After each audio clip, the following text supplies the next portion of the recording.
Hello, thank you for joining me. My name is Erin Meadows, and I believe that every human life is precious. Whoever you are, wherever you're from, whatever your skin color, I want you to know that I see you, I honor you, I respect you, and I love you. I have been deeply saddened by the wrongful death of George Floyd.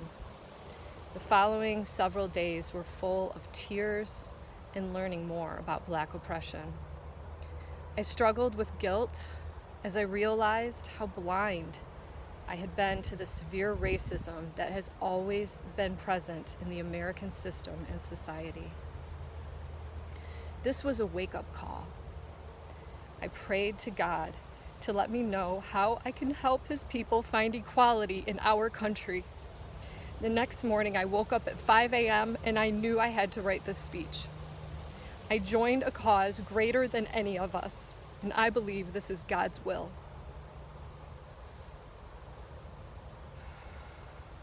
The only place where great change happens is outside of our comfort zone.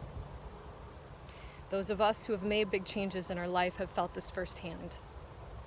Fellow white people, it is time to be uncomfortable for great change to take place in our country. I'm sure you have noticed the protesting riots and fires in the news recently. It is unsettling, scary, and raising many questions. Why is this happening? It was just one death by a violent cop. No, it is so much more. The current reaction is due to over 500 years of Black people being mistreated by white people. It started with our ancestors coming and forcefully capturing Africans from their native land, enslaving them and forcing them to do our hardest, least desirable work. For hundreds of years, white people had this inhumane system that accepted Black people as property, stripped them of their heritage and culture, and allowed white slave owners to abuse them in the form of whipping them, raping them, and killing them. Yes, that is hard and uncomfortable to think about. But I'm not responsible for my ancestors' actions, we might say. So why is this my problem? Because although Black people are no longer enslaved, they are still marginalized, oppressed, and feared by the general white population. They are feared because they are different from us, having different skin color and different ways of expressing themselves. They are feared because they often live in unsafe, impoverished areas that have a higher percentage of crime rate. They are feared because fear is passed down through generations. And they are feared because media and leaders are using propaganda to portray Black people as untrustworthy. This fear breeds prejudice and hate, leading to Black people being 2.5 times more likely than white people to be killed by cops, while 99% of those police receive no criminal charge. It is time to acknowledge our fears. It is time to get out of our comfort zones and dig deeper as to how we are allowing this oppressive system to continue in our country. We need to open our eyes to the world we have created and are still creating today. In a sense, we are all responsible for the death of George Floyd because we have let white supremacy continue by not doing enough to end it. Segregation is evidence of racism. How often do we as white people go into a mostly Black neighborhood, church, or business? We probably avoid them like the plague because they seem dangerous. Yet many Black people have had to enter our mostly white businesses, neighborhoods, and churches throughout their lives at the risk of getting stared down by suspicious, uneasy white people and possibly ending up in jail or dead just for being there. The drastic segregation we see today is mostly due to redlining, which started in 1934 when the Federal Housing Administration, or FHA, was established by our government. The FHA refused to insure mortgages in and near African American neighborhoods, and at the same time subsidized builders who were building subdivisions only available to white Americans. In effect, Black families' only option was to rent their homes in unappealing areas designated for Black people. These policies have continued through the 1960s and have had a lasting effect on our society today. The segregation in our cities have been keeping many Black people poor because they have very few opportunities to move upward while living in poverty-stricken, segregated neighborhoods. As most middle-class families gain their wealth from their home equity, Black Americans have not been able to keep up. As a result, in 2017, an average African American had about 5% the wealth of a white American with a similar job. And Black Americans made an average of 60% of income of their white counterparts. Schools have also suffered greatly from segregation. Even though the Supreme Court declared racial segregation to be unconstitutional in the 1954 Brown versus the Board of Education case, most schools remained segregated until the 1970s. For decades, Black students have had to endure much less funding and a lower quality education than white students. Sadly, segregation is still prevalent today, with more than half of American school children in racially concentrated districts where over 75% of the students are either white or non-white. This segregation is resulting in a lower quality education for many Black children, leading to less career opportunities than white children and ultimately lower incomes. As we can see, there has been a vicious cycle of economic struggle since Black people were freed from slavery with no wealth or inheritance to start from.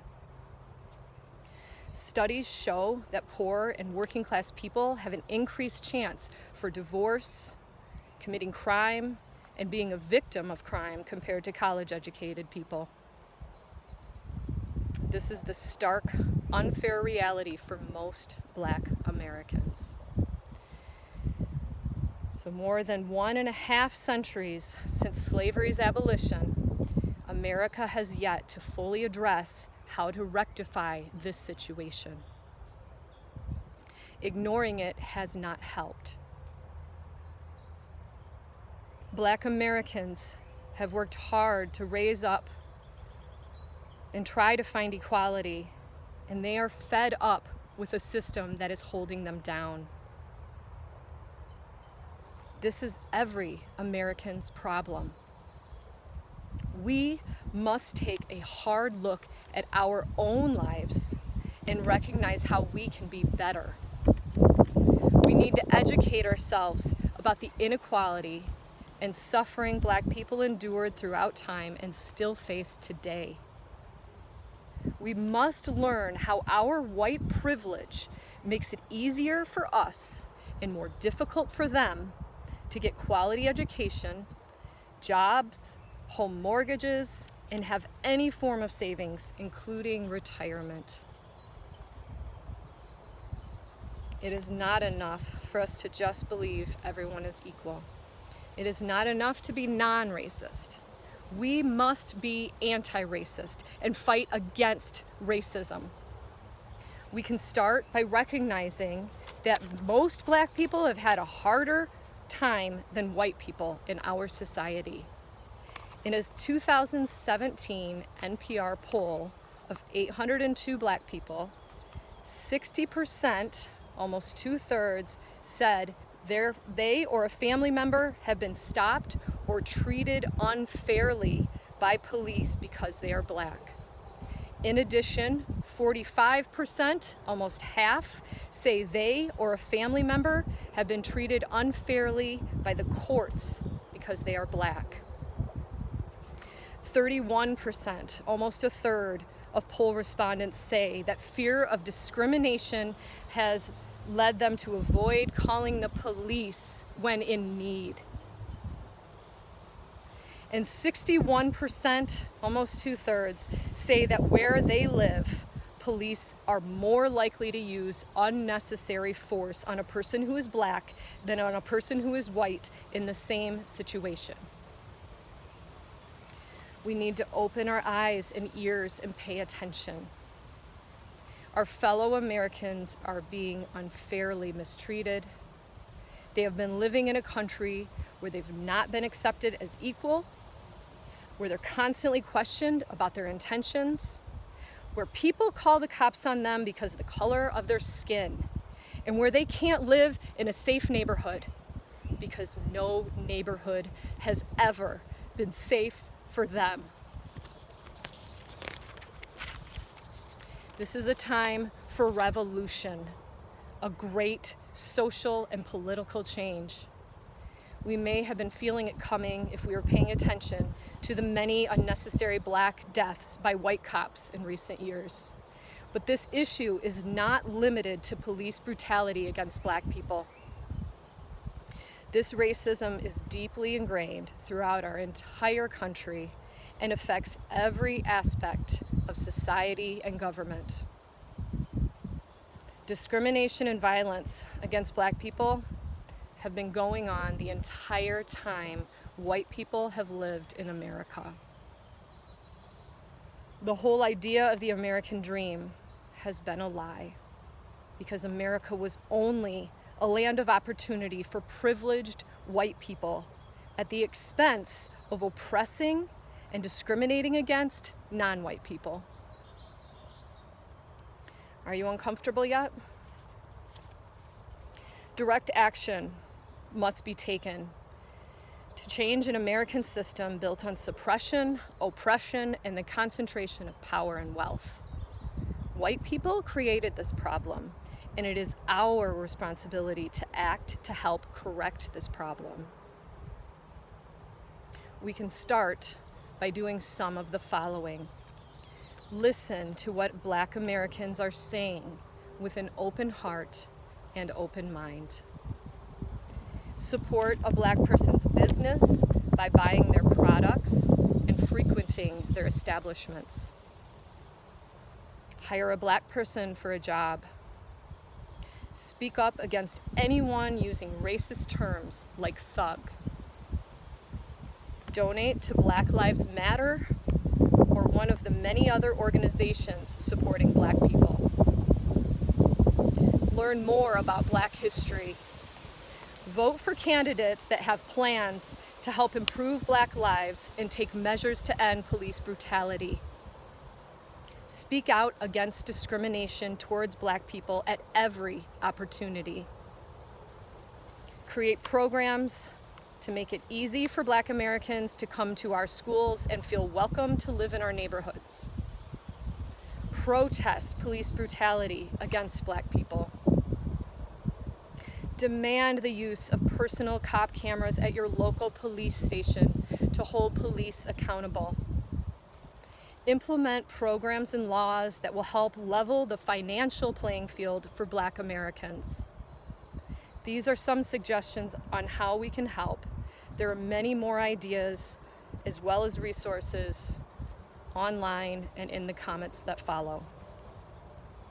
The protests are the way Black Americans have started this conversation with the rest of us. They deserve to be heard. They have had enough, and it's easy to see why. It is time for empathy, to put ourselves in their shoes and feel their pain. What if we had to educate our young children to be extremely fearful and submissive because of their skin color? What if our children grew up feeling less worthy and less important than the other children? Imagine if we or our loved ones were threatened, ridiculed, and interrogated throughout their lives without reason. Imagine if we were constantly wondering who was judging us for our skin color and who we could trust. What if our loved one died at the hands of the police who were supposed to be protecting them? If we really let those thoughts and feelings sink in, we will understand why the protests are happening and why we can no longer ignore this problem.